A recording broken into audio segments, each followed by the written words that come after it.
विद्यार्थी मित्रांनो, आता पुढील आपण रायमिंग वर्ड्सकडे वळत आहोत। आता या ठिकाणी बघा, ह्या डाव्या हाताला दिलेला आहे GFTYN आणि मग त्यांच्या पुढे इयर लावून आपल्याला शब्द बनवायचा आहे। That first one is gear, another word is fear, that is steer, another is year आणि आता बनेल नियर।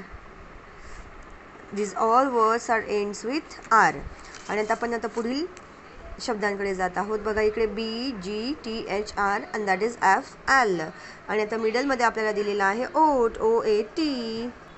मग आता आपण पहिला वर्ड बनवत आहोत बोट BOAT बोट, BOAT बोट, GOAT गोट, बोट म्हणजे होडी, गोट म्हणजे शेळी, and that is throat THROAT throat म्हणजे कंठ, and float FLOAT फ्लोट म्हणजे तरंगणे।